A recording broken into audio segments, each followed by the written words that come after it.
So what will I find when I arrive there? Assassin's Creed Revelations is Ubisoft Everywhere's fourth game in the series, or the third if you didn't like the first one.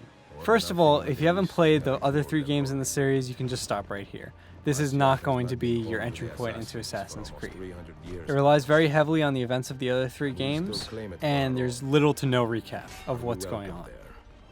After Ezio's adventure in the cinematic trailer, he learns that to get into Altair's library, he needs 5 keys which are hidden in Constantinople. This door is guarding objects more valuable than all the gold in the world. After arriving there, you meet a new cast of characters, including the leader of the local Assassin's Guild, who gives you the lay of the land. As you find each key, you'll relive one of Altair's memories as he sets up the modern Assassin's Guild. Altair's character has become much more relatable since the first game. You play him as he's rebuilding the Order of Assassins after the former leader was driven mad by the Apple of Eden.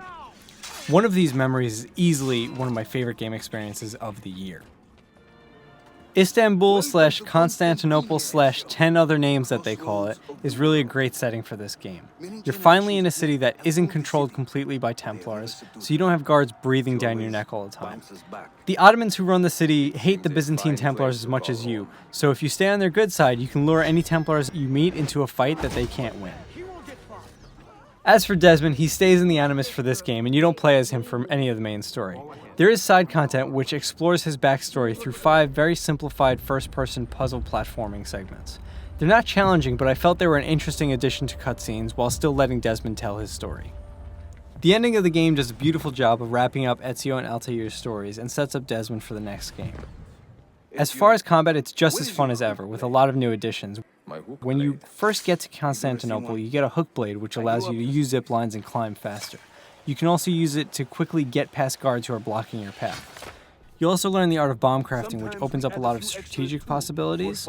For example, the caltrop bomb, which you can throw at guards and it either stops them from pursuing you or leaves them vulnerable to attacks. Revelations expands on the ideas in Brotherhood, recruiting assassins, reclaiming areas of the city from the Templars, and renovating shops. As you go about your missions in the city, your notoriety, which is now called Templar Awareness, will slowly go up. When it gets to 100%, you'll have to be careful because the Templars will attack one of your newly reclaimed dens. To defend them, you're going to have to do a minigame called Den Defense, which is a tower defense game. And honestly, it's this game's weak point. If you're familiar with tower defense games, you'll notice this one is not very well designed. However, you're only forced to play it one time. If you're like me and you didn't enjoy it, you can just play stealthy while your awareness is high, and make sure you pay off the bribes and make that awareness go down, because they'll only attack your dens if you do public assassinations while your Templar awareness is at 100%. Or if you're a more aggressive player, you can just let them reclaim the dens and then take them back again. And all of that is if you even want to take over dens in the first place. If you really want to get into Ezio's head and focus on finding the library keys and get into that part of the story, you don't have to take them over at all. So considering all the ways to avoid den defense, I don't count it too heavily against the overall game. Alright, so finally, multiplayer. Revelations expanded on Brotherhood here as well. There's new maps, new modes, new abilities.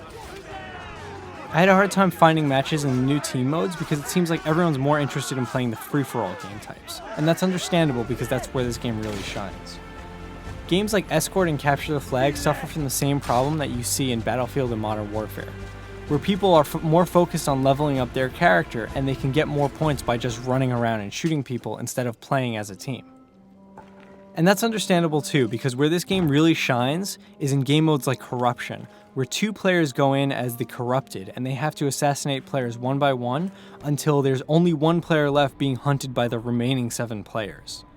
The adrenaline rush that you get while standing still in a crowd knowing 7 people are hunting you, and if you make a sudden move they'll see you, is a multiplayer experience that you cannot get anywhere else right now. So for wrapping up Ezio and Altair's story so well, continuing to try new things, providing a variety of gameplay options, and having a very unique multiplayer experience, I give Assassin's Creed Revelations a 4.5 out of 5.